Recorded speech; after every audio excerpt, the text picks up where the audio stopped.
Alright, welcome guys, Kaiser Klein here. I'm gonna be casting a series of the United Empires Cup. This is round of 32. We have Lionheart in the color blue on the left of the map playing as Otto, and colorful. So that's Peladino or something, but apparently he's called Noobful Joe or something. Well, that's not gonna be easy to say every time, but we'll just say Joe, even though I don't know if it's Joe. Well, whatever. You know, that guy in the red, or red on the right side of the map. So it's another mirror on Punjab, aka don't actually remember how it was called, Arkansas. Um, Kind of like a peculiar map to play Otto on. I mean, you know, the TP line is nice, but it's not extremely exciting. You get some livestock and nice treasures, which is Otto is just not very good at picking up treasures and livestock. But interesting choice for this matchup for sure. So we'll see what they decide to do in this match. I mean, you can do lots of things in Otto Mirror. You can, well, the most obvious and standard way is maybe to just go for a straight FF with the tower, but you have lots of options. You can also go for a kind of like Jan Semai to try and control the TP line. You can go for the 400 wood FF if you want to grade a bit more. You can even go for a double Jan or a Jan Rush or something like that. So we'll see. It's going to be interesting. Lots of ways to play that. Scouting is very important in this matchup for that reason. On this map, I think it's interesting that Lionheart decided to go for the middle TP. I think it's a very good decision because you do not get the first XP if you build your trading post here as blue. So it's like by building his TP here, he actually got his XP a little bit earlier, and it's also gonna be like kind of easier for him to take that second TP close to his base if he wants to take a second TP, and that's something Otto wants to do quite often actually. So it's a pretty good move there. We've got red with like the three yaks, pretty good for him. So I guess he did a better job of picking them up with his Grove Rickshaw. But blue is also gonna find a second yak here. That Rickshaw being snared, not really achieving a lot. But I mean, if I was blue, I'd rather just go pick up some treasures. But alright. And so let's see. Looks like wow, Lionheart just aging way earlier because I guess he got a wood treasure maybe, or a food treasure, or maybe he ate some yak already, but he's aging way earlier than his opponents. It's actually just mostly red being aged up really late somehow. I'm not sure why, but he's gonna be up at like 4:15 or something, which is really late for Otto, while Lionheart is just gonna be up at the normal well, even a little bit early at like 3:30 or something, which is really nice for him. Looking at his macro, he's not chopping any extra wood. He's got only 2 bills on coin, so it looks like he's just trying to get the 100 coin he needs for the FF. Then he'll get the 200 coin from the tower age up. That's it, indeed, tower age up, and just ship 700 coin in age. So very obvious build order there. And meanwhile, his opponent is doing the same. Well, I guess that's not going to be the most exciting Automiro then, but alright. So also edging up with the... that's 500 food?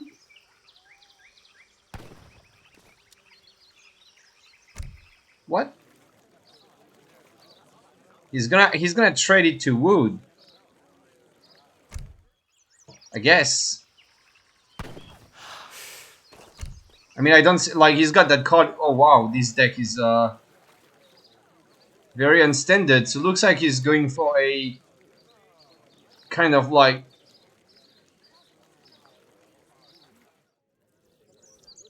I'm so confused. So now he's shipping the church card. So I guess you get the Nissan Fusiliers or something out of it.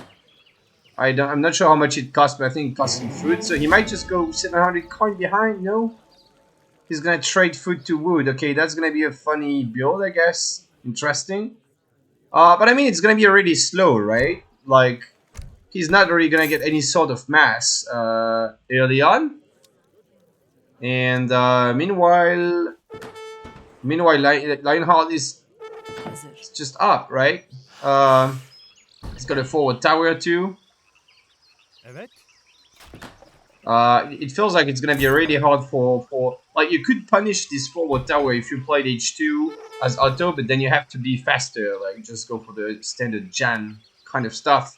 But with this build, I don't know how he's gonna punish the FF. Maybe he just wants to spam towers with that card and stuff like that. That's pretty trolly. I guess that's what he's gonna do, right? Like, he's just gonna get like, I don't know, like 3,000 wood or something.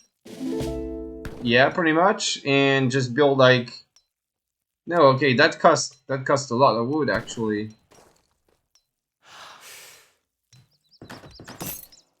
So just dropping houses and. Okay. So I don't know, like that tech cost like 2,000 wood or something. That's very expensive. Or 2,500 wood, I think.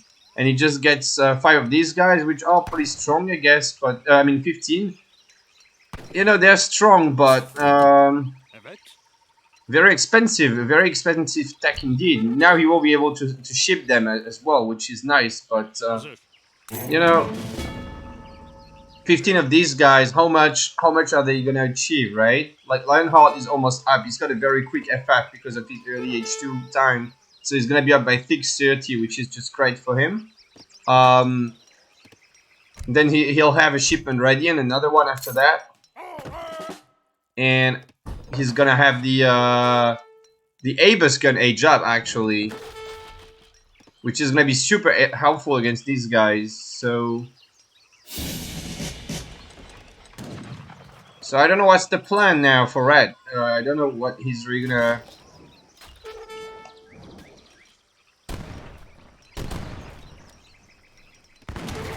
Oh, these Abus are gonna just die though. That's a bit unfortunate. Like, he kind of needed these, but I think regardless of that, this Falconets is gonna hold just fine, right? Meanwhile, Red is gonna follow up.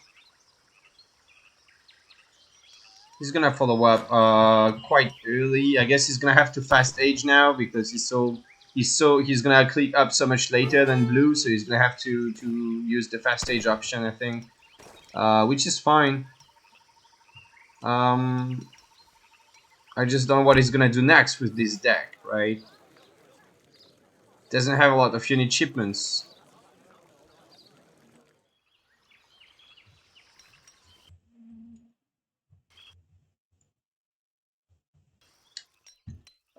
So he's gonna click up. Lionheart is going for the 8 gens after the 2 Falks. So he's gonna send his Falks back, trying to get a good shot on these guys. And I think he might get a volley. Yeah. Decent volley. Oh, he's gonna get a second one. That's a bit sloppy, but oh, never mind. Oh, kind of. Okay. 8 gens coming in, probably gonna be shipped at this forward tower here. He kind of needs to like cut this batch of Jan and get vet Jans because oh, that's a fail. He needs to ship them here and to stop this batch, so he would just get like vet Jans when he's pushing. So his push is gonna be a little bit slower, right? Like, he could have veteran Jans on the way pretty much with better macro than that, and 8 more Jans together with his army. So that could be like, instead of having 14 H2 Jans now, he could have 22 H3 Jans, which is just way scarier, and he would have much more siege, so he would be able to punish that age up a little bit harder. But regardless, he's gonna get a house down, so Red is gonna be housed, he's gonna rebuild that house.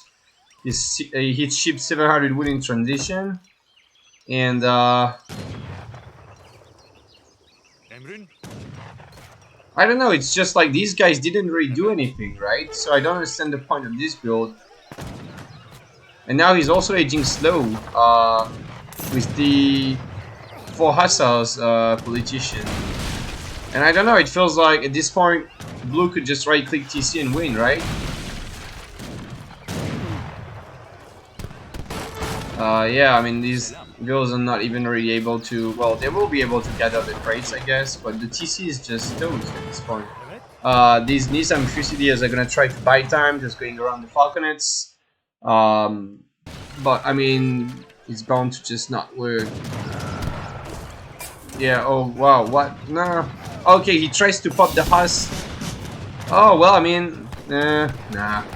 The trees are gonna help blue a lot, actually. They're gonna prevent the husk from connecting. So, one Falconet is still alive. The entire red army has died. Only Minutemen left, and they will not be able to clean up that one last Falconet. 8 Fusiliers on the way, but they're not really gonna be able to do much on their own. Trying to panic, rebuild that wall, but not gonna work.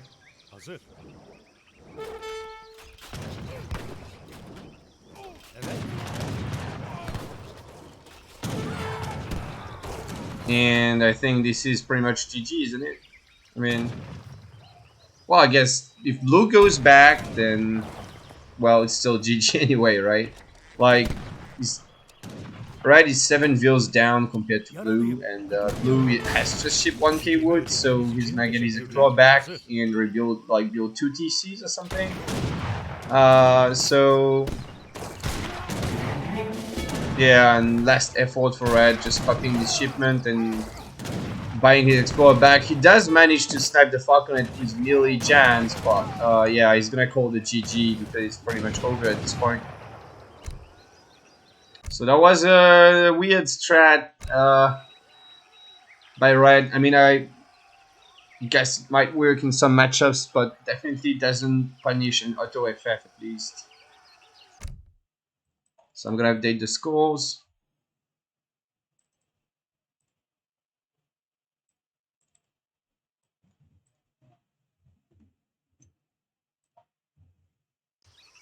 And let's have a look at the stats. So yeah, that's a nice timing at 540, but you know,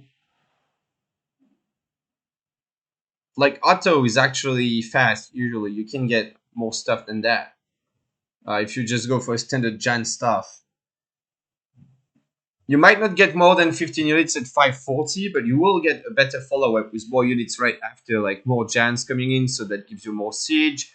Ship the 3 Huss or something, and you get like a little bit of Cav to snare to try to snap the Fogs or something. But yeah, this just does not work, and although they did find at first, like he managed to snipe the Avis guns, and but you know, that age up, the slow age was a big mistake too. Like he couldn't afford to slow age after that. Could have been up a bit earlier, and then he would still lose, I think, but it would be a little bit less hopeless. Lost a lot of vills too, and yeah.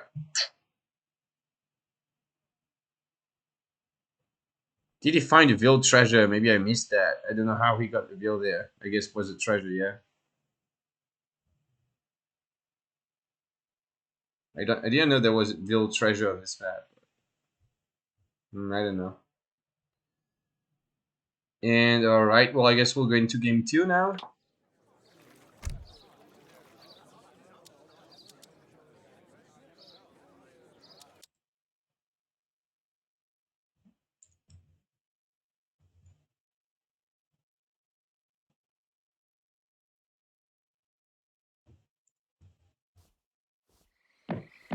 And game 2 of this best of 3, round of 32 of the United Empires Cup. We do have parallel cheaters, or should I say parallel rivers, greatest map ever conceived. And we do have Sweden for Lionheart against France for Peladiño.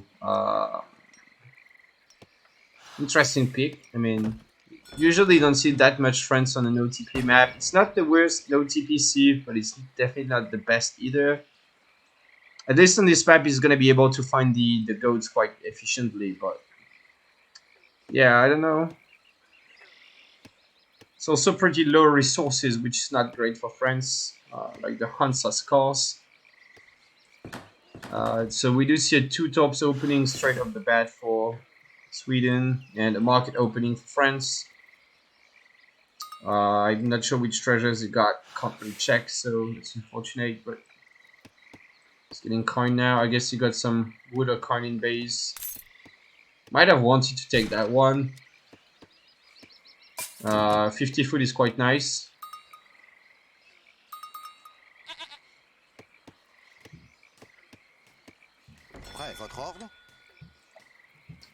So yeah, I don't really know. I guess in this matchup you have to try and be aggressive as France and no TP.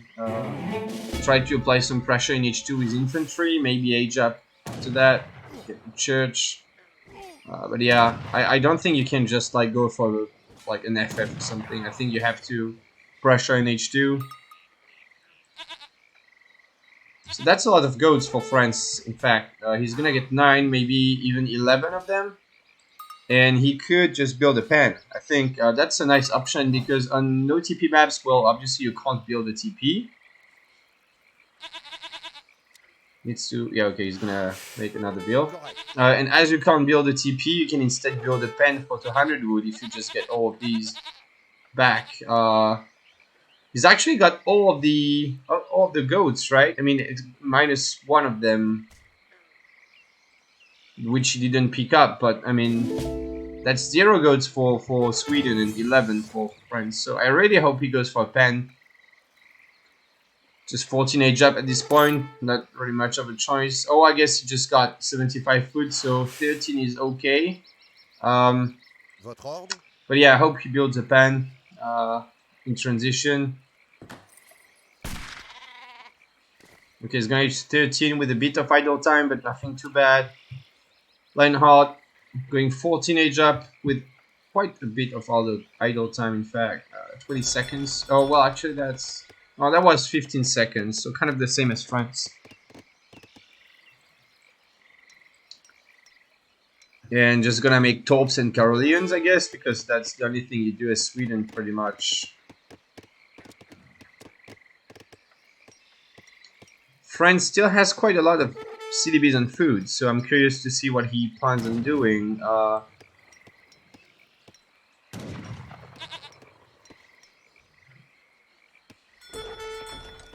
Okay, he's gonna switch a couple more CDBs to wood. I mean, he's really overgathering so much food right now. He didn't get Gangsa, I think, and I don't really know. Okay, he's just getting placer mines, so I guess he's not gonna get the pen because he's not chopping so much. But yeah, I'm curious to see what he wants to do. Sweden sent a bill on top to get some torps up.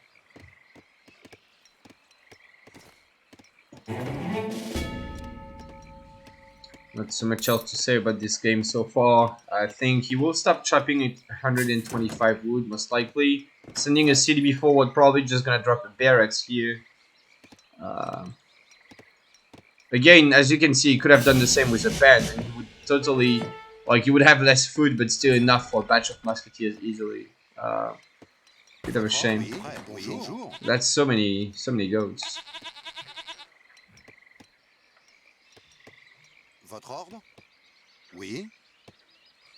So yeah, barracks being dropped up here. Nice location for a barracks, securing a coin mine.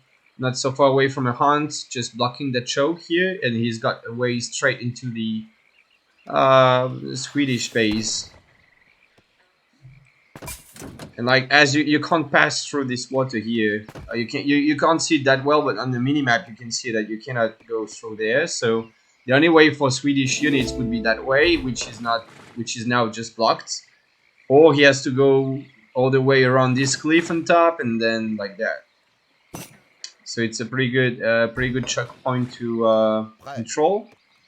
France. Lionheart has aged and he sent the Dominion shipment, which I don't really know what it does at the moment. Okay, it's just 4 torps with a little bit more HP and they can gather crates. But they can't ship units anymore, stuff like that, which is nice, because it was busted back then. So yeah, Caroline's being trained. I didn't check the Swedish age up, but I guess he aged up with the... I actually don't know what he aged up with. Like, he didn't age up with the tower. I guess he aged up with the barracks wagon or something, but don't you get more than just the barracks from that? I don't see the cows. You could have aged up with the cows and girls, but I don't see that, so I don't really know what he's aged up with. A little bit of a fight going on, just not so much going... Nothing too decisive.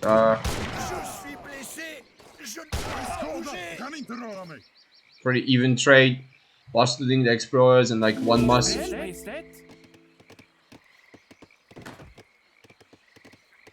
Crates being shipped at the torps.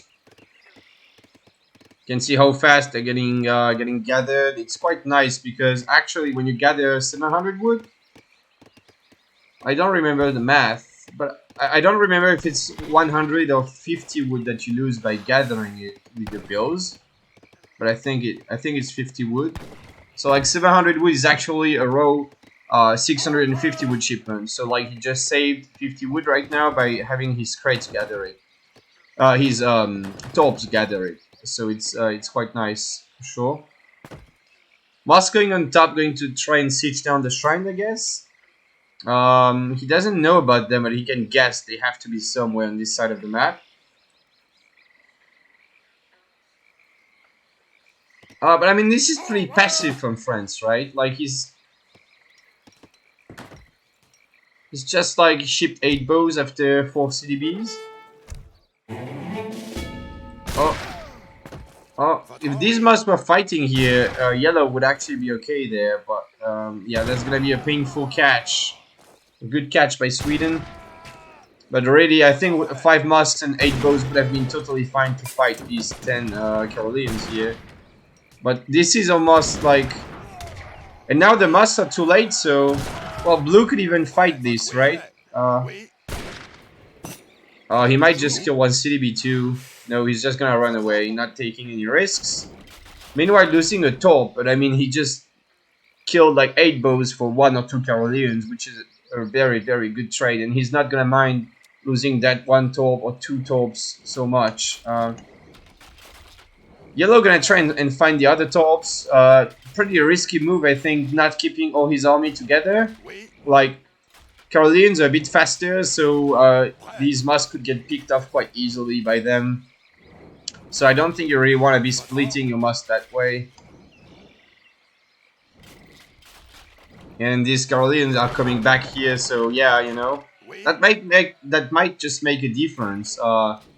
Okay, he's gonna rejoin the other Musks, so it's maybe okay, but got a few Musks here as well.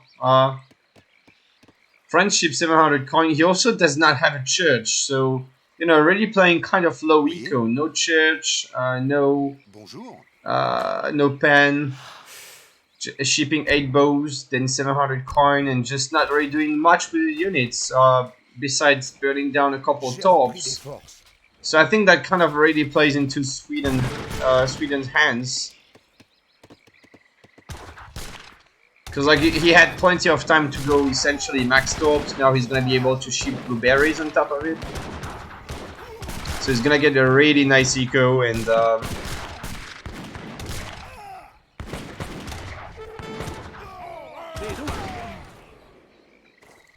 all the Musks are gonna die. Yeah, this is not a very good idea, pushing into that corner here just as he's going up. And you know, all these Musks could have been veteran. Just in like 30 seconds or minutes or something. They could have been veteran and he could have shipped Falconets with them, but now he's got only 8 Musks left, so it's not even worth getting veterancy. And And yeah, it's a pretty bad trade for yellow right there. I mean, I think he just maybe lost the game by deleting his Musk Mass right there, and now he's still like gonna lose more units because he's still out of position. You don't want to be pushing that far out of your base when you're aging, and these Caroleans with the stupid charge ability are just gonna be able to catch all the Musks, and they're just gonna die.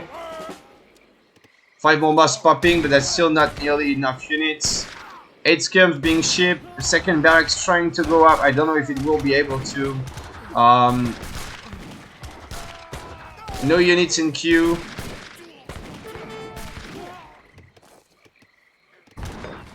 That barracks will go up, just barely, but he needs to queue units. Okay, he's got a bunch of skirms in queue. 2 CDB is gonna... 1 CDB only going down.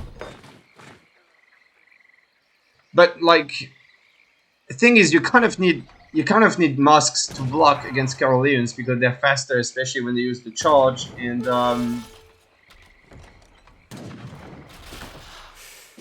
now he's gonna have only skirms and nothing to really block them. I guess with Minutemen.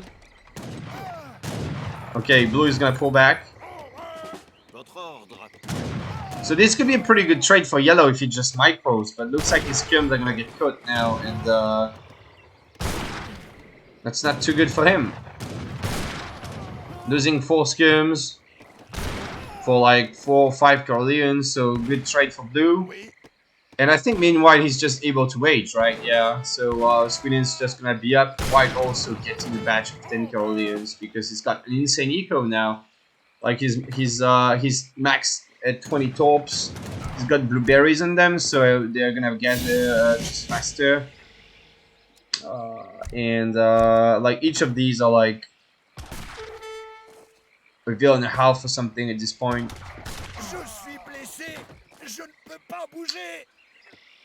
And now France just doesn't have a lot going for him. I mean, he needs falconets himself because he knows Sweden with his Musks is gonna ship falconets. So he already needs to get falconets himself, but he's going for goons, so he's not gonna be able to beat this unit composition. And there's an artillery foundry as well for Sweden. He's just gonna train Corvs preemptively, which is sort of weird. Getting the line of sight upgrades, which is not great. But it doesn't really matter. He's so far ahead anyway. And these Caroleans are gonna get a lot of range now. 15 range. And so he's just gonna wait until he gets that card, his batch of Culverines and Caroleans, and I think he will just be able to go if he wants to. Although he doesn't really need to go because he's quite far ahead in eco, I think, compared to France.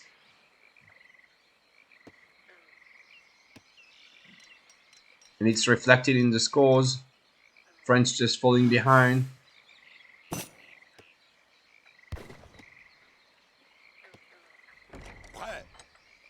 And that's not a lot of units. There's no artillery, so I think it's just gonna get blasted away by these cannons. Oh, the guns going forward, but yeah, you don't want to be fighting this, right? Another volley gonna go off.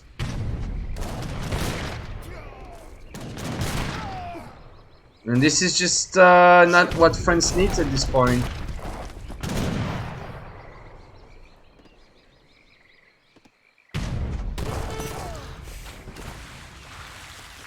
Three goons and an explorer trying to go for a raid. I'm not sure how much they're going to be able to achieve.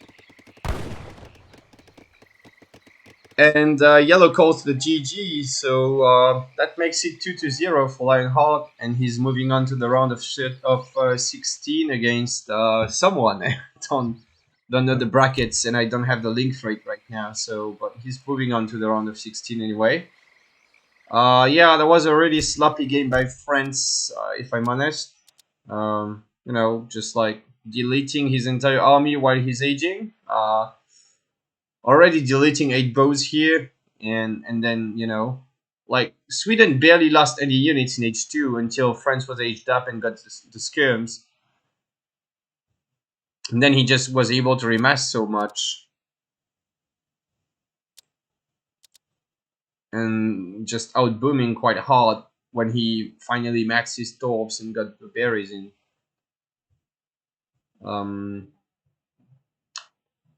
Yeah, really not a good trade for France overall in this game. So I'll be right back in a minute, and we'll move on to a round of 16 series. Braze against Kévin. But yeah, just gonna take a small break and come back to you guys.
Alright guys, welcome back. We'll move on to the next series, which should be a little bit closer, I think. It's gonna be round of 16, Braze against Kévin. At the same time, a tourney match and a grudge match, I guess. They are not the best friends, this community, I would say. So, oh, give me a second. I think I forgot to change the scoreboard. So that's gonna be Breeze 0 to Kévin 0. All right.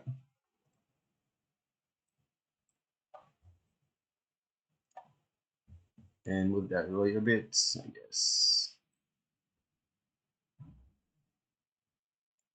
Now that's pretty. All right. So we're good to go. So that's game one in the best of 5 between Kévin and Breeze. Round of 16 of the United Empires Cup. And I'm Kaiser Klein. And the map is Araucania, which has been changed a bit. You used to get like patches of 3 llamas, and now it's just they're scattered a bit more. You also seem to get less treasures because the middle of the map used to be full with a billion insane treasures, and now it looks like you only get a few of them. There's actually more treasures on the side of the map. I didn't know that. So I guess you either go to the middle to get the llamas, or you go to the right side of your base to get the treasures, pretty much. Like, that's actually kind of busted, spawning with 85 food right there, but yeah. And so we do have Breeze playing as sports, so we might see some water play. And Kévin playing as India. Interesting matchup. India is pretty good against water. And Ports is going for a 12-10, keeping the wood for his dock, so he just sent out a Vil to Backer and to find some llamas, I guess. But I mean, that's a ton of walking time. I don't think it's worth it at all. He's gonna eat the llama, but with only 1 Vil, the llama is gonna decay a lot. So he's maybe only gonna get like 2/3 of the food the llama contains because of the decay. You usually won't have more wheels on that. He did get a food treasure here, which is gonna help, and now he's building the TP, but he's gonna miss the XP. So maybe he should have just kept the wood for a dock at this point if he's gonna go water, because I feel like now that he misses the XP, he's just gonna get a very late XP, and that TP is just not worth it anymore. Or he could have just gone ATP, but he doesn't have it in deck because he just wants to go water. ATP and just build the TPs. That TP is also gonna be a very easy target for India. So yeah. Now switching his wheels to wood, schooners on the way, gonna need to chop for a dock and later for a house, or maybe he will just wait. No, I mean he needs to chop for the house, right? Or otherwise he can't queue any fishing boats. So again, if he kept the 200 wood, he would have been able to drop a dock already. Meanwhile, Kévin is just doing India things. He stopped gathering wood, just got the wood trickle in. And he's gonna most likely send a wheel forward soon to build an Agra fort. Doesn't seem to be sending any wheel though. Okay, there's one now, so it's not gonna be a very forward Agra. Maybe just here trying to defend that side of the water. If you can defend half of the water, you get half the waves and half the fish.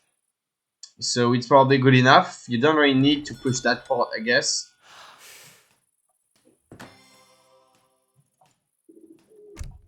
We do see a few water cards for India here. Obviously, he knows that Braze is most likely to go water here sports. But yeah, you know, again, I really dislike this TP, you know? He's only got one pass out of it so far, and only now he's going to be able to drop a dock and get a house. But, you know, that's delaying the water boom so much. Like, he's gonna queue boats only upon age up, which is just a bit of a shame for him. Placing TC in base, not trying to control the water. Maybe afraid of, like, a super quick to cover shipment, although I doubt India is able to ever do that. Why would you spawn with this in your base? What? Why do they do this to us? Well, anyway.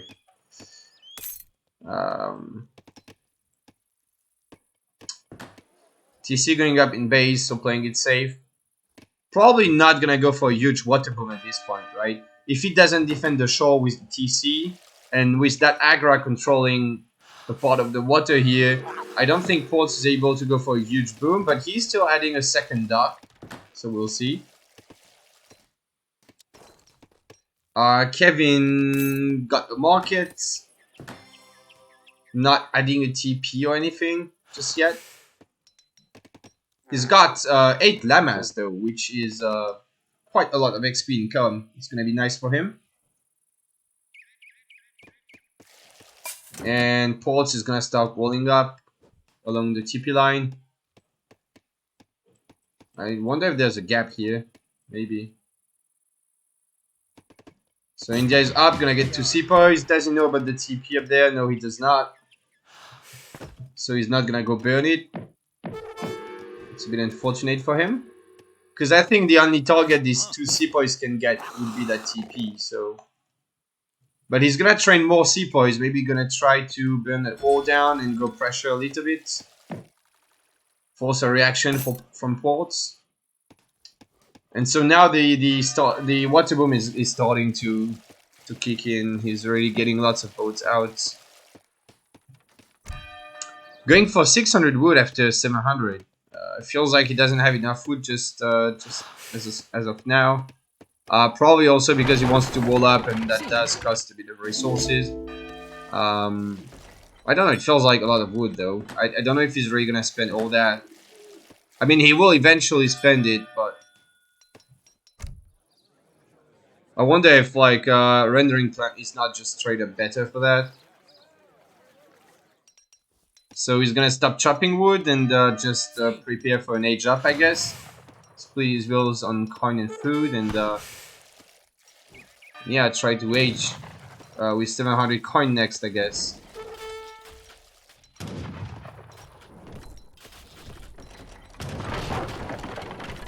So Kévin is pressuring the wall.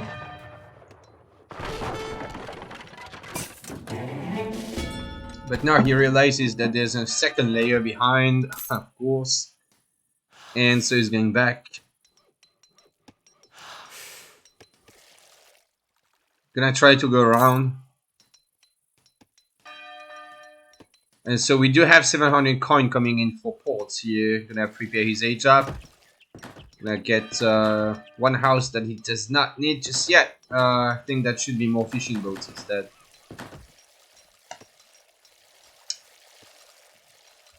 And might want to stop chopping wood altogether and just, well, I guess just got one view on wood, so it's okay. Now India is also preparing for an age up. He's gonna get his shipment with his consulate now and ship 700 coin, I reckon. He did get... Oh no, he's going for the foreign logging. So I guess he's gonna have to gather everything for his age up.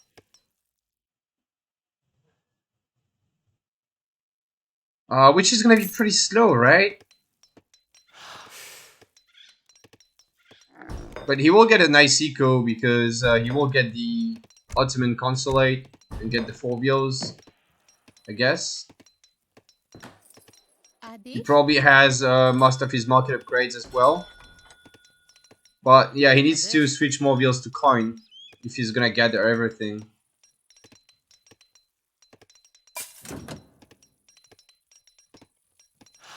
So that's as ready as you get. Like, he's got a TP, he's got full market, I reckon. I can't check, but I would assume... that's not quite full market, actually. He's only got 10% on coin. Hello. And like maybe 15% on food. Well, actually, that's probably 20%.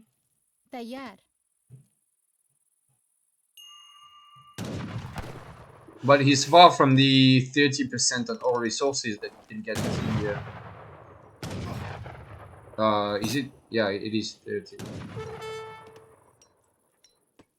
But he will be able to age now, and so that's not going to be too late of an age up. But ports is already almost up. These few seapoys are harassing a bit, but not going to achieve too much.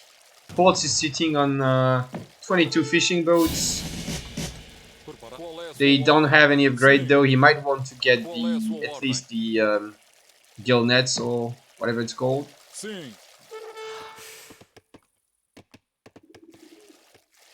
Yeah. Finally finding that TP, going to start burning it down. He realized he was trying to find that TP with his seapoid, and he realized eventually that TP was there. TC going up on this side of the map. Bit of a weird location. I felt like on that coin mine in Hunt would be better than on the berries, but it's not too bad. He's between 2 coin mines. Cassador's being trained. And so I guess the plan for Kévin is just to wait until Ports just doesn't really have any fish left and maybe just contain the water on that side.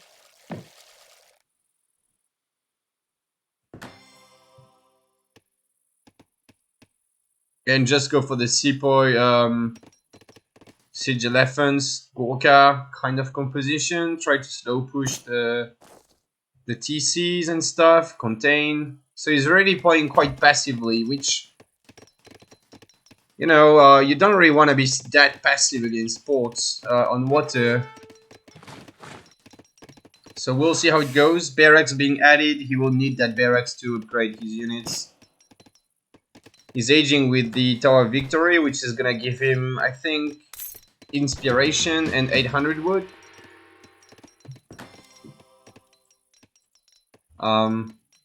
Shipping 8 Gorkas and probably gonna follow up with the Siege Elephants.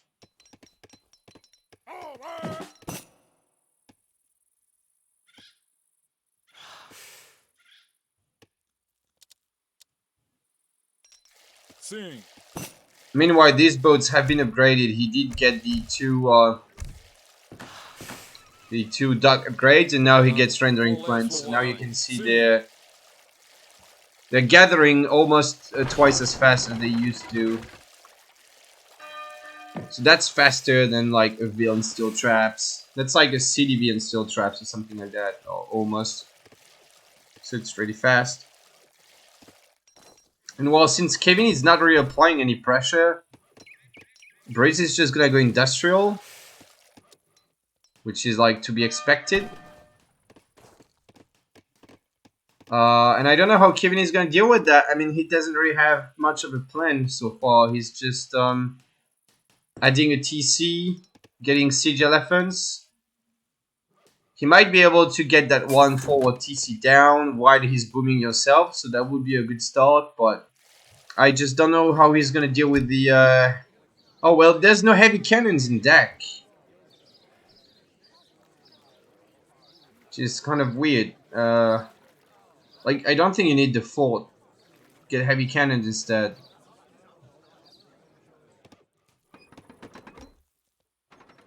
But yeah. So far, the eco is quite in favor of forts. So India is on like 50 bills with the trickles, and he's got nice market upgrades, I guess. But ports is just on 68 bills, and these fishing boats are as good as bills now. So he's definitely ahead by quite a few bills. I think with that kind of play, India might as well have gone for Stagecoach. If you're gonna already play that passively against this, you at least need to get like 4 TP Stagecoach or something. Then he would be even in terms of eco, right? And that would be fine, but... And I reckon with a good build, you can do it without delaying your age up too much. You just like set your TPs to coin to age up and stuff like that. So it's a bit of a shame. This Cazador's going to defend the push, but that TC is slowly going down. 1000 coin age up from ports, so he's gonna ship infantry combat. I think if you're gonna grid, you might as well go for factories, right? Like infantry combat on these 14 Cazadors is pretty bad. So that's a very weird decision there. It might be time for Kévin to push the water as well.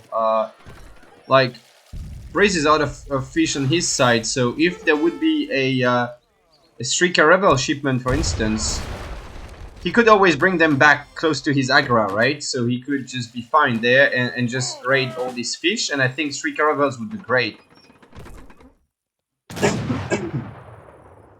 So that TC did go down, and Kévin spotted the next one, so that's gonna be pretty good for him. Also gonna pick up a couple bills here. More sepoys coming in, but I feel like what Kévin needs is not sepoy, it's more Gorkha, right?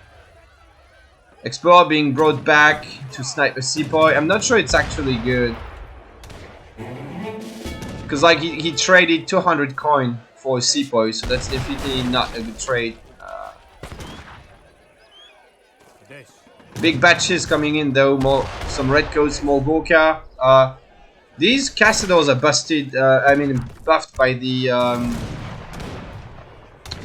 combat upgrade. So they're gonna be stronger. But the TC did go down.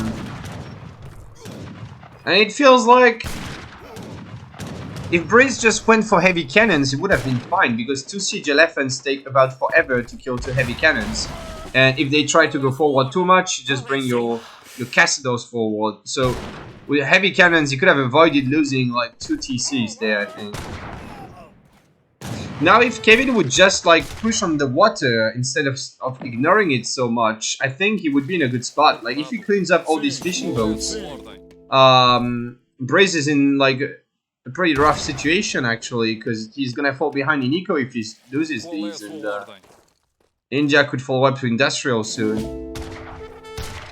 Oh, that pathing around the berries. Okay, he's gonna leave. 3 Mahouts going forward on the... Oh no, you can't send these like that. What are you doing?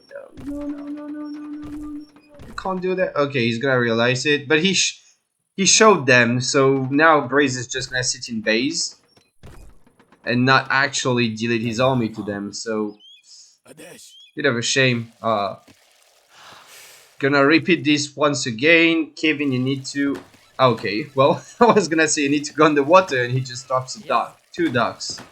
Okay, so that's good. Now he might have a shot, you know. Ports is still ahead. I mean, he's industrial. He's got Voico, but if all the water gets cleaned, India has a shot at winning this. But he will need to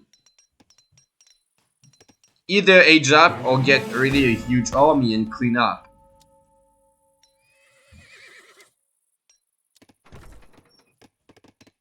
Ports does spot the duck. Use a fishing boat. Pretty fortunate for him. So he's gonna ship a frigate, but he's getting the arsenal upgrades and his wood upgrade and being pretty greedy. So he's not gonna have the resources. Also getting this upgrade. I think this is a mistake. If you see.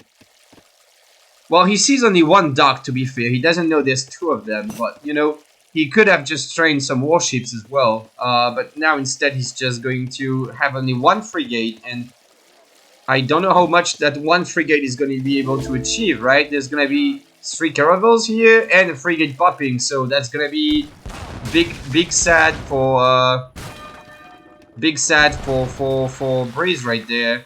If Kévin micros this properly, he doesn't lose a single caravel. Come on! Oh, there's a fight going on, that's why. So the Huss are getting in position, but that's... I think Ports is gonna push... he's gonna have to pull back here. Oh, that frigate is going down as well. The Mahouts need to be microed on the Cassadors at this point. Oh, more Huss coming in. This is looking pretty good for Ports. But he does lose the water here, so if Kévin just cleans up the boats, it's nice for him. These Cassadors are still not... You know, I feel like instead of getting counter-infantry rifling and the other arsenal upgrades, you could have gotten God Cassadors, and that would have been insane, actually. God Cassadors would make such a big difference here. But now he can't afford it because he has to train 2 frigates and get the advanced warships, which I think is a mistake. Like, you can just get the factory at this point. But I guess he's really afraid of losing the water. So now, you know, Ports is still ahead, but if Kévin just gets a batch of Mahouts or something like that, he really needs Cav. Like, he's training Mahouts now, but it's a bit late. And Breeze is realizing that he has to pull back a bit. He can't keep pushing with only skirms and a couple Cav units. Well, these upgraded warships are gonna do quite well, but that 1 frigate might go down if we see a broadside on it. No. So that's a bit unfortunate for Kévin. He wasted some warships there. But he might be able to harass these fishing boats here. So the ecos are getting pretty similar now, although Breeze doesn't have a factory, so he's a bit ahead. And thing is, Breeze is gonna have to set up for like the mill and plantation switch because he's running out of fish. He has run out of fish, in fact, and he's got mostly bills on wood. He does have a coin mine here, but you know he's gonna have to be on berries or meals and stuff like that, which is not ideal for him.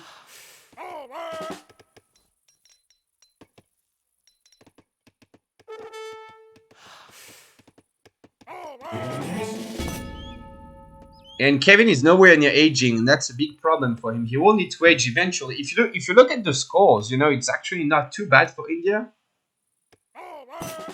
But yeah, I mean, he should just stop dispatch and age. I think he can age quite fast now.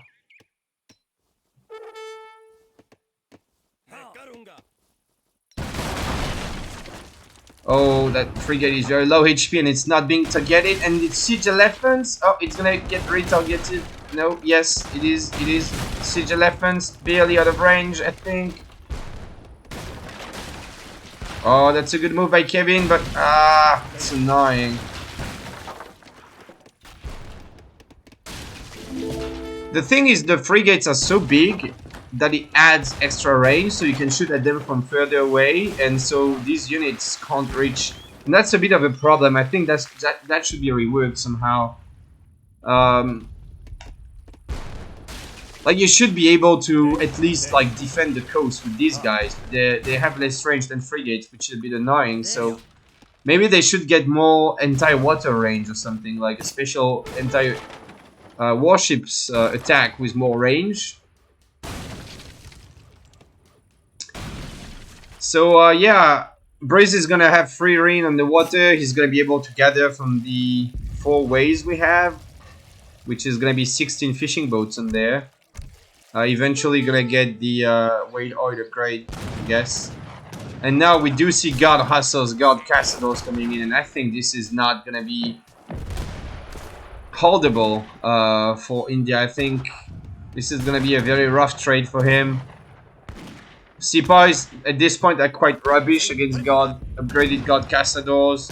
They don't even deal much damage at range to God Hustles either.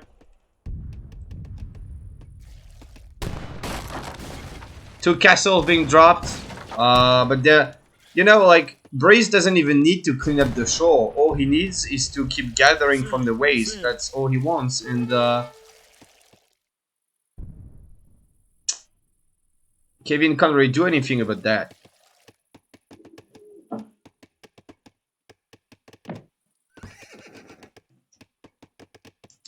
If Kévin didn't push that far with his warships here, in the docks and TCs and stuff, I think he could have cleaned up most of the fishing boats on this side. And if he found a way to age at some point, I think he could have cut some batches and aged.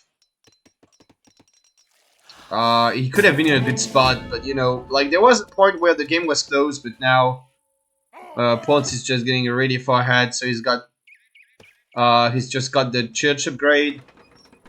So he's gonna get the calf combat and weight oil cards. Can go for eco theory next, or advanced arsenal or something.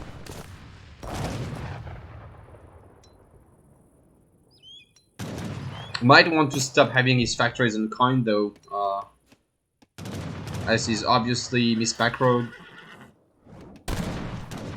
Kévin did age, but it's quite late now.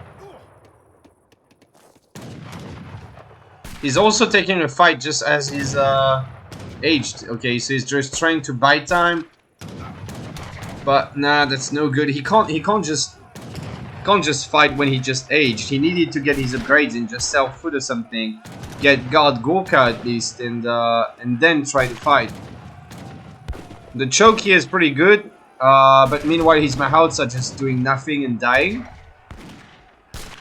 And he might barely just hold that. He did get guard Gorkas, but he should have waited until he took a fight.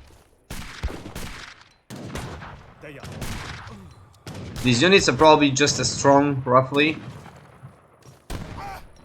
That batch of Mahouts might be pretty good if it pops in time.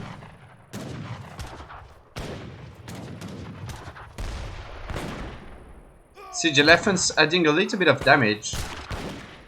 They're actually helping quite a bit in this fight. Oh, Sipa is popping in the Castadors.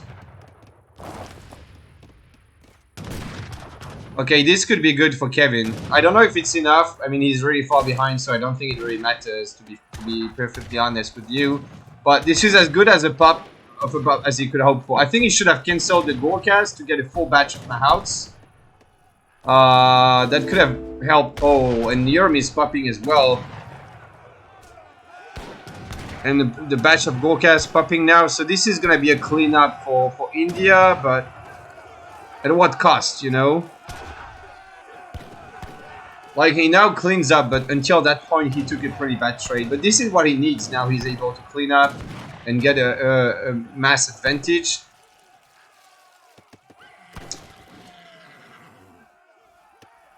But yeah, now Ports is going to be able to just run cav around. There's no anti-cav for India here, so it's not like he can't really do much about these. He maybe needed to go Zembrak and not Sepoy here, because Sepoys eventually are not very good once they get once Ports gets counter infantry rifling and other upgrades on his Cazadors, like and tanky Huss. The Sepoys don't do that well. So Zembraks would have been nice. Kévin is gonna hold the raid, and he's quite close to. I mean, this is still a game, you know. They're both industrial. They both have a very good eco. Ports has a better eco because of the two factories. It's not the greatest factory placement though. Should have been here in the back. But yeah, they both have a great eco, but Ports ahead. Ports also has more of a late game deck, so he's gonna stack upgrades on his both on his eco and on his units. So this doesn't look very winnable for India, but it's not. Yeah, I mean he's losing lots of bills here too. It's not over quite just yet, but you know, he's slowly gonna fall more and more behind and just lose the game. He's gonna be able to kill some of the cav here, but like it's not like it really matters. Ports has so much eco, he can keep spamming so much. He's getting stagecoach too, eco theory. And now it's just gonna be an endless spam because he's got layers of bastion walls in his face, and meanwhile India is spread out on the map. And oh, more units here. That's nice. Nice defense. But yeah, eventually, Ports is gonna be able to get his cav on top of the bill somewhere, like here, and it's gonna suck. It's gonna suck for India here.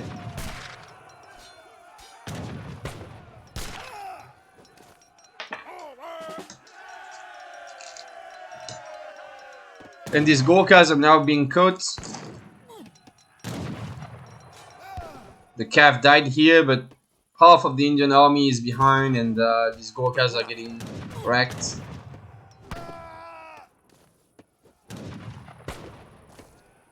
And it's just a matter of time until India resigns at this point.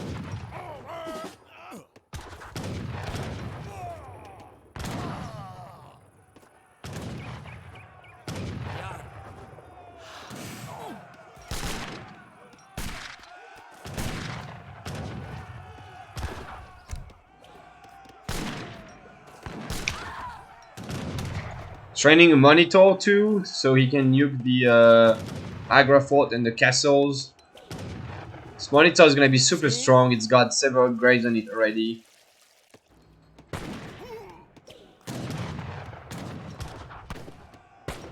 And you can see Ports is pulling more and more ahead.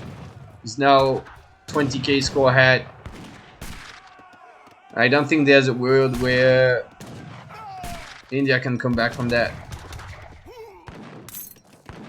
Like, these trades are also good for Ports because he's got the better unit composition. He's got Skirm Huss against Skirm Mosque, and that is definitely a win for Skirm Huss. So he's gonna keep trading better and better, and eventually he will stack resources for Imperial, basically. Although that big batch of Mahouts, they're just pretty bad against Hussars. So if Breeze can focus down the Sepoys, which he tries. But yeah, Sepoy is still doing quite a lot, so yeah, but more Huss coming in and Kévin resigns. So GG, 1-0 for Breeze.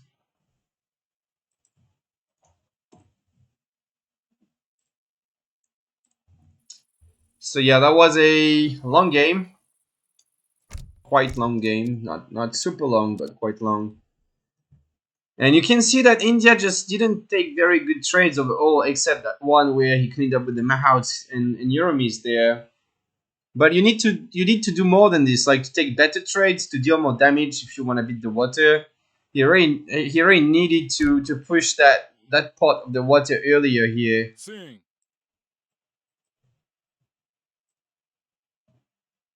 Also, I wonder if you can't just drop your agra here or something. It's a bit more walking time, but it feels like it's just closer to the water there, and I don't know, secures more, maybe.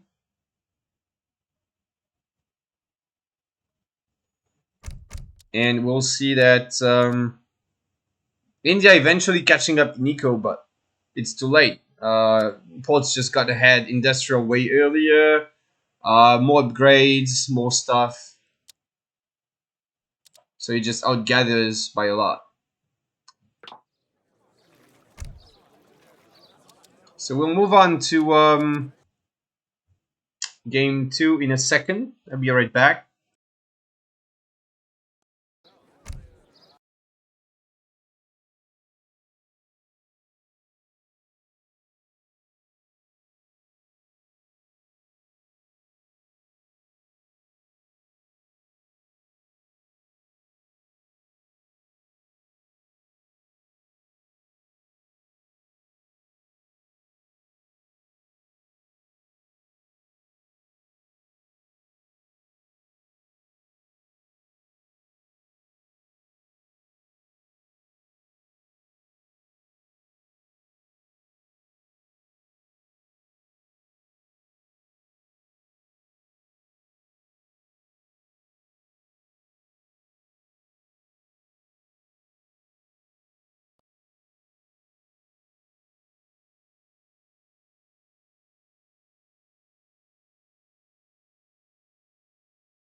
All right, I'm back. So we'll move on to game 2 of this best of 5, which is going to be played on Texas. So we have Sweden against Brits. Kind of a weird choice here, maybe. Don't think Sweden is considered to be that strong anymore. I don't know if they're supposed to be good against Brits. I don't think they're especially good. They used to be pretty good against Brits, but not anymore, I would say.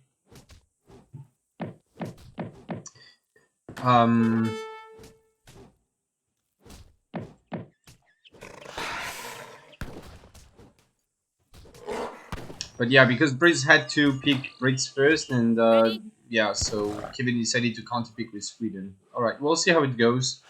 Brits picking up 55 coin in his base. Oh, I was gonna say, why does he do this? Because he was going for a second house, but he actually placed a second house and then changed his mind and deleted it. So he's lost like 10 wood for it, but now he's gonna be able to get hunting dogs. Bit sloppy, but at least he gets hunting dogs. Sweden, meanwhile, going for the food treasures. There's lots of small food treasures on this map. Oh, 75 wood there. And Braid sending again. I don't know why Braid loves to do that. I think it's so bad.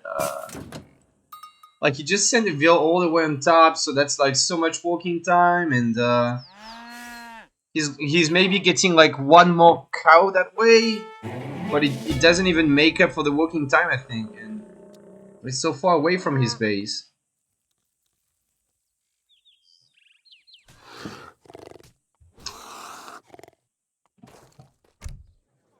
Very standard deck from Brits. And I guess standard from Sweden as well. I don't know if Thucydides are standard.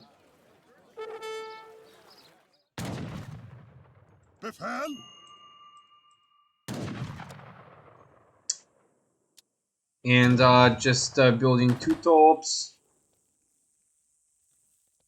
And making bills. Nothing too fancy right there. Brit's going to eat another cow and try to age with 15 bills. I think he could have done that before the nerf, but now that Brits get 100 less food, he's gonna idle quite a lot and he will have no cow left. Because you have to take into account the fact that these cows are not free. You know, they keep fattening, and if you eat them now, it's cows that you won't get to eat later when you maybe need them. And I don't know, he could click up about now with 1 more veal. And I think that would be better than just having 1 less veal and also eating all your cows.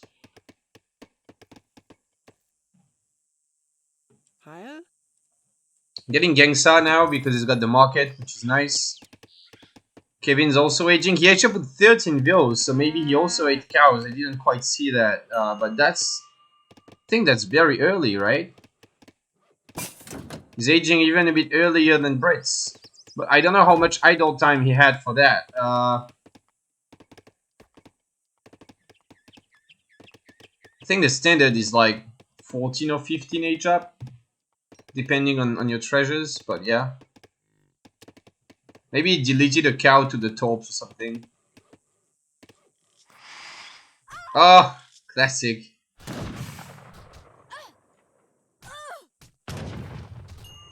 Oh, when Brit's sneaking in. Oh, he still had a crack shot. Well, I would have directly crack shot that one so that your veal doesn't lose so much HP, but yeah. So both of them are gonna be up pretty early. Sweden's gonna be up about now. So he had to idle, I think, like 15 seconds or so. Aging up with the tower. So 200 coin in the forward outpost. Gonna place that tower down on top of the barracks. I like that play actually. Because he's up that early that he can actually afford it. And that tower is gonna be annoying for Fabrice to deal with. Oh, and Kévin going for the wall aim.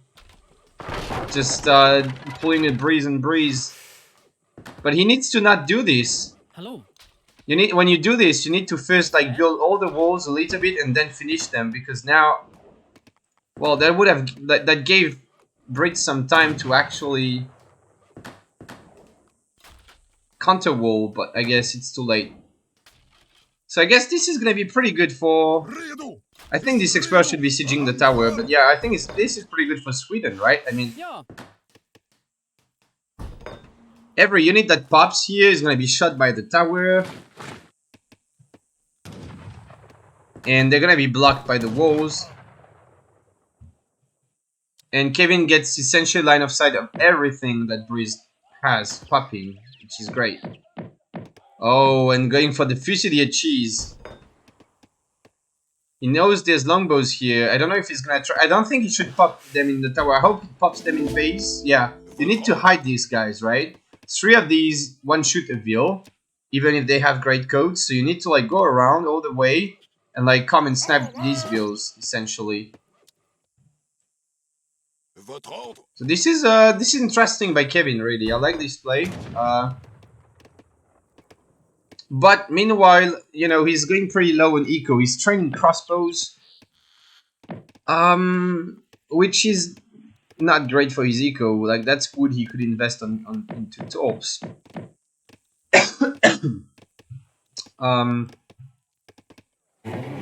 Let's see if he ships the Dominion's card, maybe a 700 wood. Okay, that's an alternative.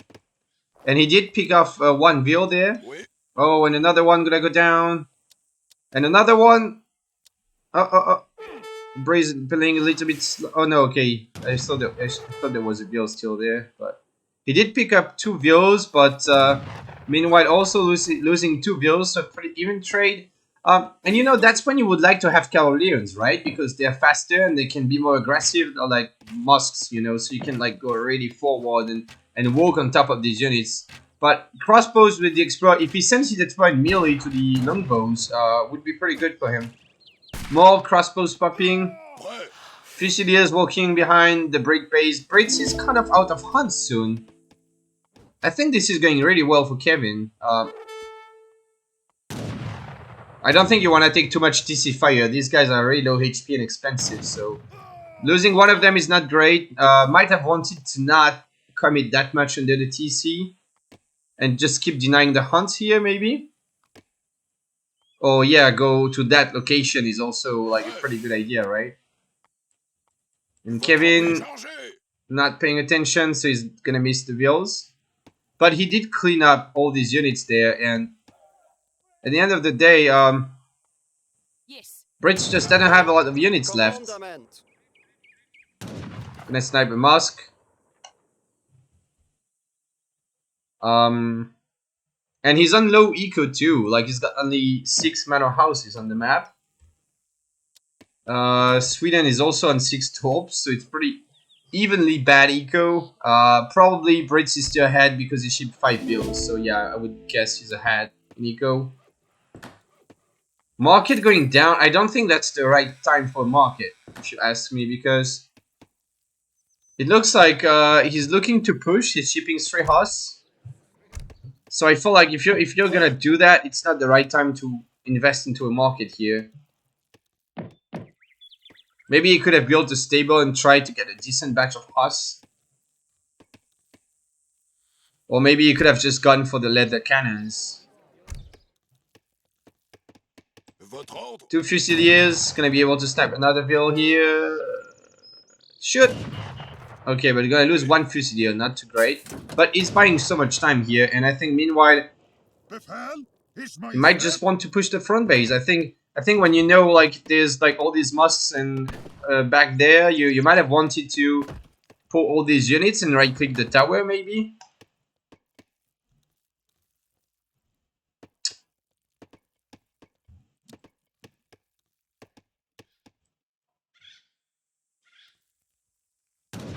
And he's hiding the hus, which is good, because he's trying to bait Brits to just bring his longbows and start shooting, and then he shows up, like the hus just show up, and he gets the snare and tries to clean up. And I think if that happens, Sweden is definitely gonna clean up because he's just got more stuff.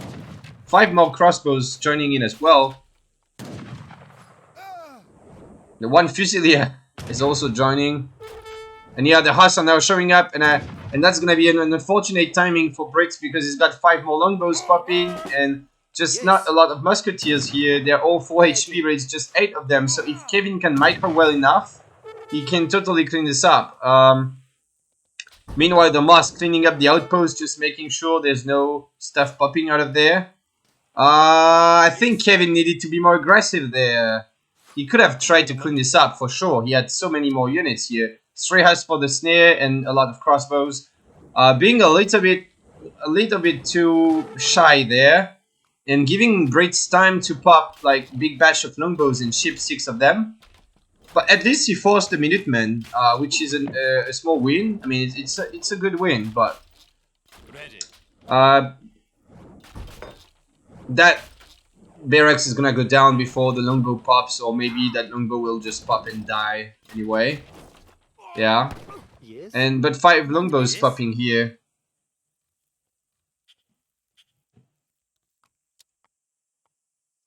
Leather cannon's gonna pop out of this outpost, I guess, and that's gonna be really a lot of units for Sweden,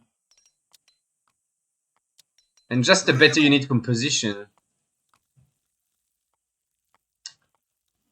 Then again, he's still behind in eco because he's really not being very greedy. He's got 10 torps and 24 bills, while Brits is on 38 bills. I guess it's quite close. It's quite a close eco, in fact. Oh, Musk trying to pop on top of the leather cannons, but just getting cleaned up quite fast. And this is that 1 leather cannon going down to the longbows, but I think this was a pretty good trade for Sweden. He killed 5 Musks and like a longbow and a half, and traded that for a leather cannon. And just gonna ignore the longbows. It's gonna be a pretty painful trade, but that way he gets to deny the barracks, and that's gonna prevent Brits from getting many units out. That one horse is gonna be important to try and snare, but it's just one of them, so not quite enough. You will kill most of the Minutemen and a couple units though, so that horse did trade quite well. And the one leather cannon is in fact still enough to apply pressure on the longbows. He needs to kill the explorer with his infantry. Well, that was a bit of a sloppy micro by Kévin. And now I don't know. I like. I think Breeze is gonna hold this with the extra musketeers popping now, and I think this is just Sweden falling behind. I think he was just doing fine, but mismicroed a little bit right there.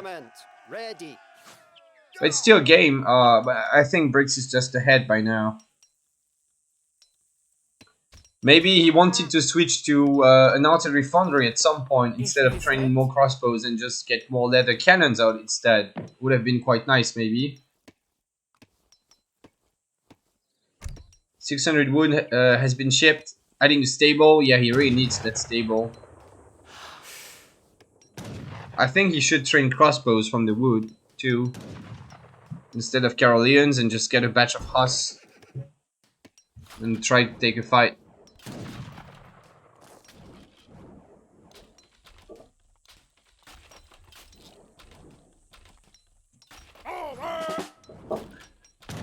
But yeah, I think it's still a game. Like, the British score is inflated because he has all his score from his houses, which don't really do anything anymore. While Sweden does have houses too, but they gather resources. So I think it's pretty even in terms of score. I think it's just gonna come down to whether Kévin, like now Kévin is a bit on the back foot, but if he can get a full batch of Huss, like this is not when you get steel traps, right? Like this is when you have to fight. So you just cancel that steel trap, you get Minutemen and 5 Huss. You needed to cancel these Caroleans too. Because now he's gonna get like 1 Huss out. Which is, you know, he could have gotten, I think he could have gotten 5 Huss out if he just didn't get trained Caroleans. But he's gonna get the snare with the Huss, and that's gonna give him a pretty good trade. But it's gonna go down now. Oh. Minutemen coming forward. This is maybe just enough for Sweden, but just imagine. Imagine he trained more crossbows, less Caroleans. He could have gotten Huss out, did not get steel traps. He would have popped like 3 or 4 Huss and cleaned up the entire army there. And instead he just got a decent trade, but maybe not enough. Meanwhile though, he's got a foundry up, so he's going to be able to train leather cannons. So that's what he needs, I guess. Brits is gonna need a lot of natural resources though. That's also when it gets dicey for him. He has to expand on the side of the map. He's got lots of hunts here, which are sort of safe for the time being because Sweden is busy getting pushed. But eventually, you know, if Sweden can push back and starts raiding, it's gonna be very problematic for Brits. So that's a batch of 2 leather cannons, gonna be just enough to repel that push. Oh, I don't know that Brits should go for this. I don't think. Okay, he's got musk attack, forcing the stable down, but I don't think that's a big loss for Sweden. He's making leather cannons and Caroleans anyway. Shipping 700 food, really desperate to get units out. Ers Majestät? Probably wants to get the Musk HP next. Or the 4 Torps card and send them over here maybe. Befäl?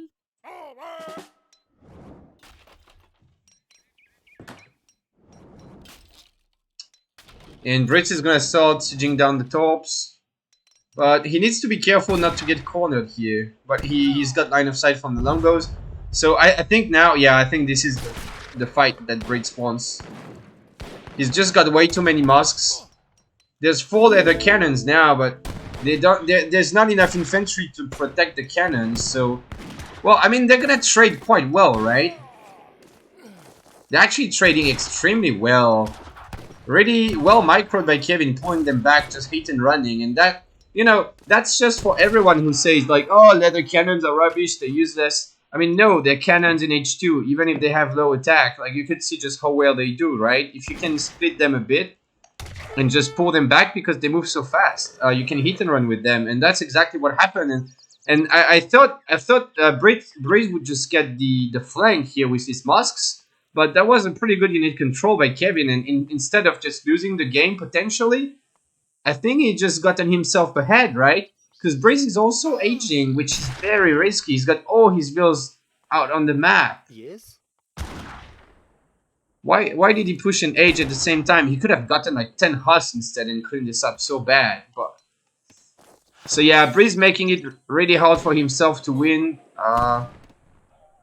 I know that. I do it sometimes too. You know, just pushing while aging because you think the game's over. Then you just lose, in fact. And Sweden is going to age himself, you know? So he took a good trade because Brits clicked up. And now he's going to be able to age up himself and just do totally fine. And he's got coin on the floor. I think he might have wanted to just not ship coin. Look, he's got way too much coin. Yeah. He needed to save the shipment, so he would have a shipment ready upon H3. That's a big mistake. Because his next shipment is 300 XP away. Shipments come in very slowly at this point in the game at 16 minutes. You don't have a TP, you've shipped already a billion cards. You're getting your shipment so slowly. And you really do not want to waste a shipment on 700 coin if you can just age without it. And that's going to be a big problem for Sweden. Because instead of having a shipment ready and one right after, he's gonna barely just have one ready when he's H3. And that could be a game changer, in fact. But yeah, it's a close game. I mean, the ecos are still pretty similar, I guess. Maybe a little bit Brit favored, but Brit is going to be more reliant on natural resources, which is a big problem in this stage of the game. They bust up at pretty much the same time.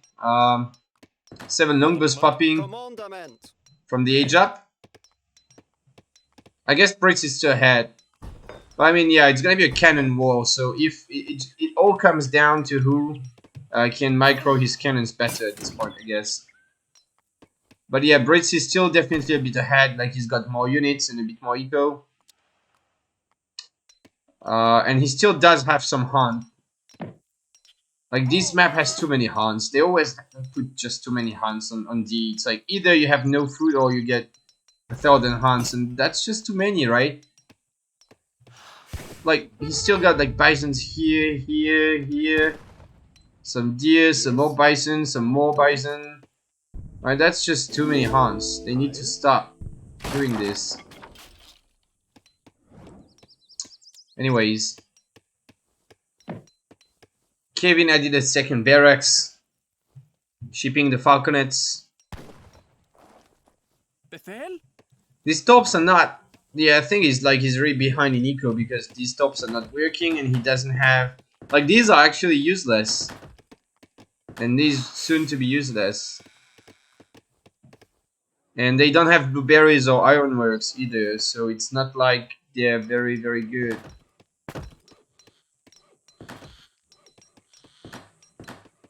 Yeah, that's like 1 vill. It's not great. Not even a vill. So yeah, I don't know. I don't know that Sweden can really do anything at this point, in fact. I think it was just not a very good SIP to pick. I think Kévin played it quite well for the most part. Like, he got good trades here. Like, he deleted the front base. He got good trades. He raided with Fusiliers. He got another good trade here, but feels like naturally Sweden just falls behind Brits. And but we'll see. Yes. These must also have a card on them while the Caroleans don't. Coverin's gonna get in position, not even killing a leather cannon. I don't think focusing the leather cannons was the greatest idea. I think he needed to focus the Falks, but now both Falks going down and 1 Falk still alive for Brits, and I think that's gonna be exactly what he needs to win the game. And all these wheels are gonna have to be pulled back. 2 leather cannons coming in, but Brits has 2 more culverins coming, so these are not gonna be very useful.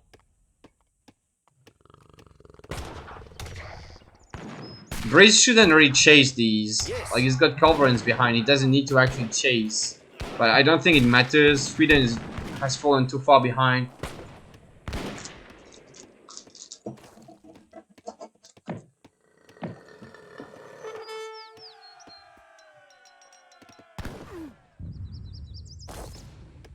Commandment.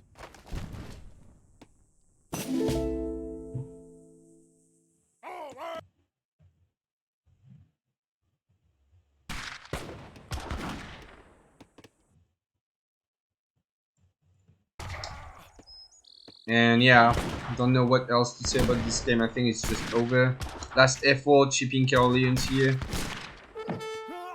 Getting another batch of leather cannons. But yeah, they're just gonna die to the coals, and there's still 1 full HP Falconet. So I think it's resign time. Kévin calling the GG. So that makes it 2-0 for Breeze.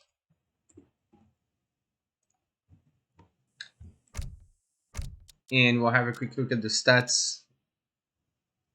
So, like, you know, that was just such a good trade for Kévin with the leather cannons right there. That brought him back into the game for a while, but this was not enough. If he could have won that fight somehow, he would have been fine. But you know, like, Kévin just got ahead in military, and then he just failed to use this window where he had much more to already clean up. Like, he needed a cleanup here to win the game, but instead he just traded not very well. And I think with the British eco working, he eventually just falls behind. Was really close eco for a while, you know, but he really needed to, like, use that window. I think that's why he lost the game. He didn't manage to clean up here, and then eventually Brits just won.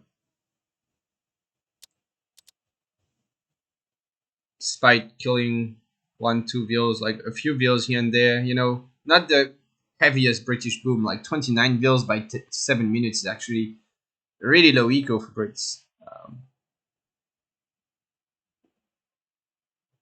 All right, so that's gonna be game 3 of the best of 5.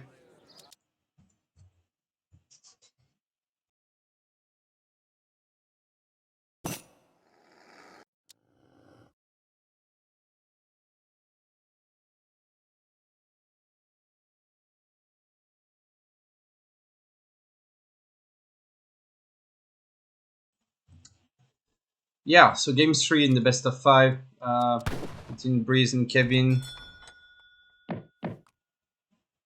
So that's the remake of Thor Desert, I guess. Well, the hunts are pretty fair. There's just no hunts in the middle, which is weird. I just don't like this. Like, all the hunts are on the sides, so you don't have an incentive to really fight for the middle of the map.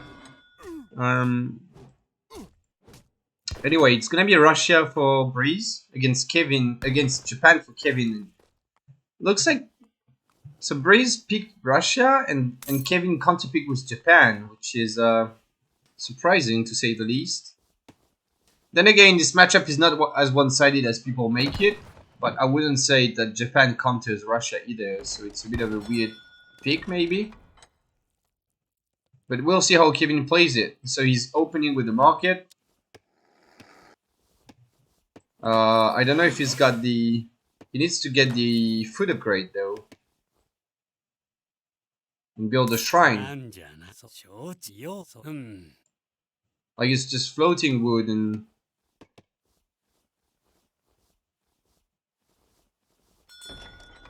Okay, now he's gonna gather this. What is he gonna do with the wood? Okay, now he's dropping a shrine. It's It just feels late, right? 1:30 in the game, dropping the first shrine. I feel like he could have totally just dropped it a long time ago. He lost quite a few resources from that. So now gonna get the food upgrade. That is also a late food upgrade, you know? Bit sloppy H1, but he does get the shrines up. That's random. Why is there a bill here?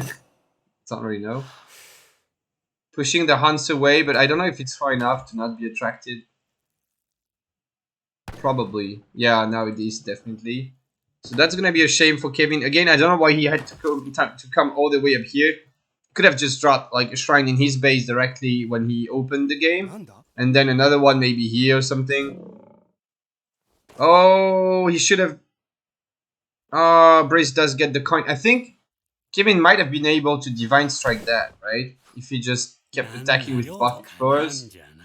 But he will kill the Explorer, so... That's a good pickup for him. Makes up for the 80 coin treasure.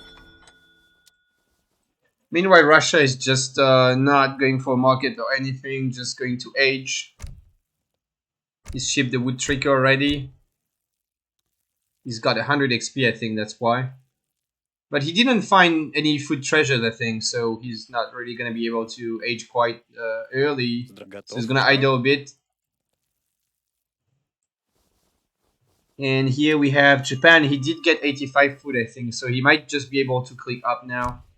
He's gone for 2 bills first guard. And yeah, he will click up. And we will see if he's gonna go for like Torii Gates, Japan Consulate kind of stuff. Or for a more greedy defensive with CM kind of build.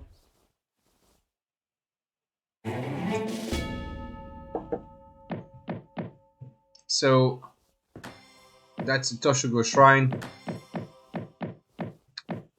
And he did pick up 85 wood, which is going to be really nice for him. Now he needs to toggle this shrine to wood and get the wood upgrade from the market.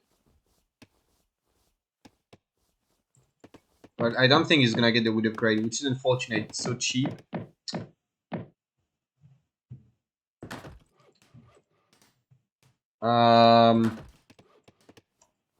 So again, that shrine is a bit exposed. You might want to instead build here or just on the hunt closer to your base. A good trick is also to when you build your Toshugo shrine, if you don't want the hunts to run away too much, a good trick is to build your shrine like a shrine here, so that the hunts are stuck around this location. They will not be able to wander away too far away, and so then your shrine will attract the animals. Another shrine being dropped close to the blockhouse here. To be fair, he doesn't know about it, but you can expect the blockhouse to be in a central location. So if you drop your shrines that far away from your base, you know, might as well have them here. Would be a little bit safer. So the blockhouse is up.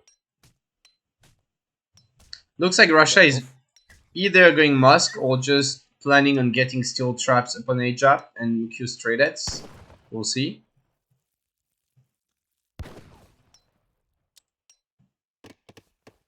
Kévin is adding a consulate. 2 wheels on the one there, so he's gonna be up at a decent time. 13 straight that's being shipped. So one of the possible openings for Japan is stable start. So going for 13 straight is a bit risky maybe, but he might just Q5 Musks. No, he's also making more straight. But I don't think it's going to be a stable start because with the walls, it would make more sense for Japan to go for Yumis and hold that way. 600 wood being shipped first, a barracks being dropped. I think it will have time to just go up. Well, yeah, it will go up just fine. He's got 2 bills in it. So these trades are gonna try to just idle. The 100 XP is gonna allow for 700 wood quite early, which is nice. One explorer is gonna go down. That's a nice pickup too. Gonna give him more XP as well. That one explorer is trying to buy time.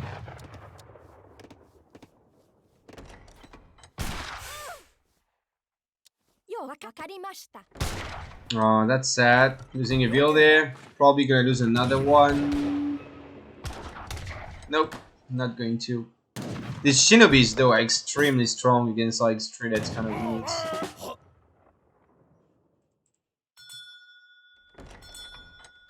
5 Yumis being shipped. I feel like at this point, if you're gonna ship units, you might as well cheese with the daimyo and try to just clean up with the daimyo right now. These are also faster than straight edge, which is nice. And this is like looking really troublesome for Japan. He also needs to switch his shrines to food so he can at least maybe make bills or something. Or make units. These Yumis, I don't think Russia knows about them though. Yeah, so there's a bit of like units everywhere for Japan, but he might be able to hold this if he can bring them back together. But these Yumis are now gonna get caught. Ah, that's a bit sloppy by Kévin here. And I feel like if Russia had just gone for 5 Cossacks instead of 700 wood, he would have cleaned up so convincingly. It would have been really nice for him. But regardless, Japan is still getting idled. He's now shipping CM, but you know, if you're gonna ship like Yumis and then CM, it's like a waste. Would have needed to ship CM first guard maybe. I mean, not first guard, but instead of 5 Yumis, they're after 600 wood. Because yeah, now it looks like, okay, he's cancelling the CM though, and just, I think he's identified that there's not too many units coming in, and he's just gonna try and hold it, but he needs at least some Minutemen pop. And now the daimyo is coming in, but imagine if he would have popped earlier. Would have been way better there. And now Japan is behind in score, and it's looking really rough for him.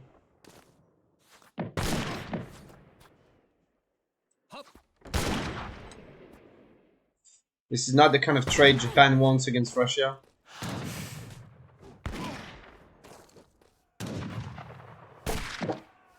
He probably needed to go for the Torrigate Sage up to get the barracks out earlier and have more resources for Yumis and stuff.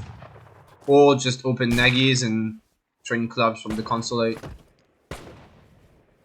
The daimyo is gonna pop, but it is gonna clean up for sure. But, you know, at what cost? Like, Japan hasn't been training bills for so long. Meanwhile, Russia, he could just age with 700 coin now instead of... But yeah, okay, he's going to ship 5 costs. And, there's 5 messaging some shrines as well. And I don't know that Japan can get any amount of units to really defend now. He's got nothing, really. He's got a daimyo and just a daimyo. Ah, come on. Don't build a stable, man. You can train Cav from your daimyo. Like... He's got a barracks, a stable, and a daimyo. That's like 3 military buildings, but he barely has the eco to train from 1. So that's like a waste, a massive waste of wood. He could have gotten a full batch of Yumis from that wood or something. And that's really sad. That's really... Like, he's already behind in mass, and he's handicapping himself with a stable now. And yeah, that's just gonna be too many units for Russia. His eco is also gonna start going up and up. He's still behind in eco compared to Japan, but not for very long, I think.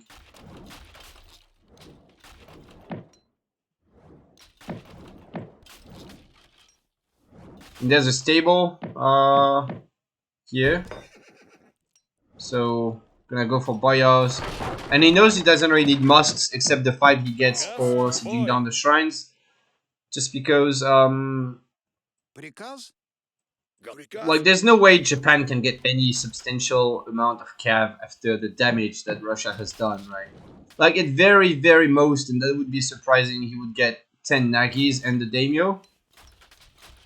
And against that, 15 boyar Cossacks are just enough. So you can't just go pure straight at Cossack and get boyars.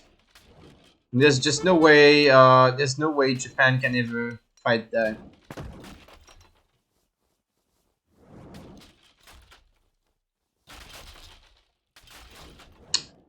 So yeah, I think Japan is slowly dying here. He's even gonna get housed eventually. Like when this goes down and two of these go down, he's gonna be at like 50 pop space and just housed. I'm gonna try to build a shrine here, but some Cossacks are gonna find that explorer and kill it.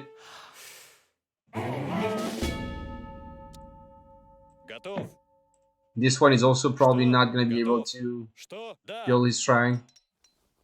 So yeah, Japan is housed.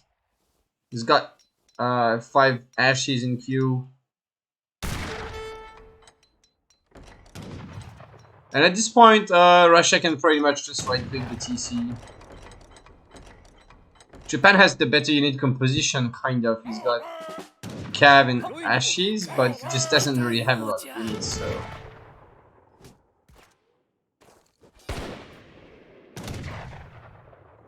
Japan trying to go for a counter raid, but there isn't much to raid on this side. Maybe these builds, but they're not so far from the TC. And even if he gets a counter raid, he just loses his entire base, so he's lost no matter what.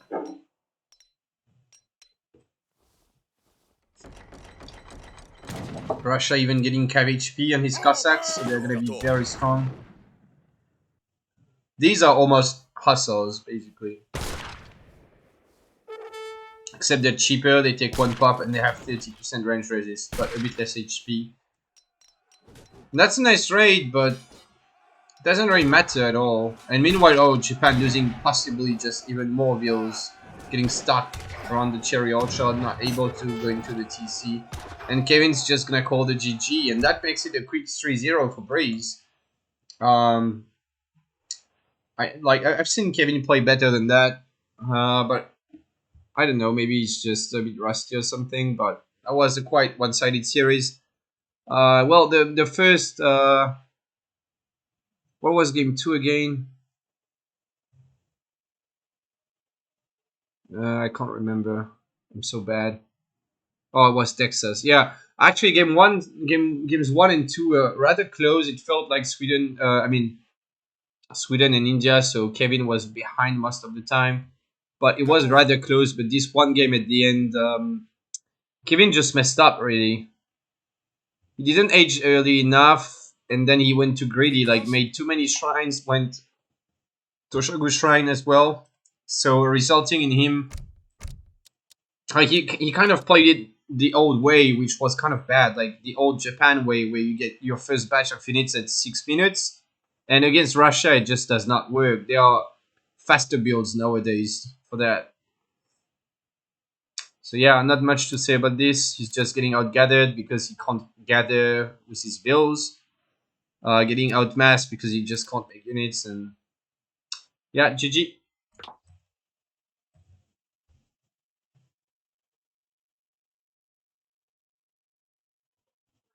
Yeah, so I guess that's it for me. I don't know if there's any more series casted by someone else after that.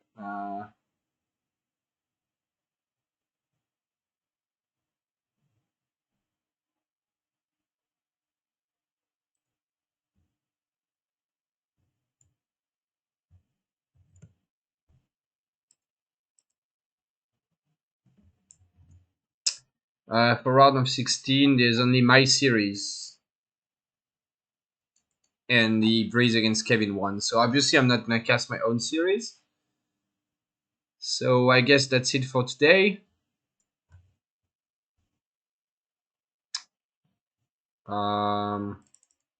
Yeah.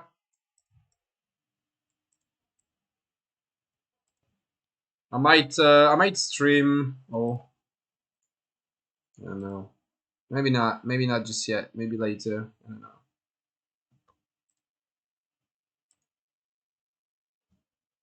Yeah. Thanks for watching, guys. That's gonna be it for me. And see you.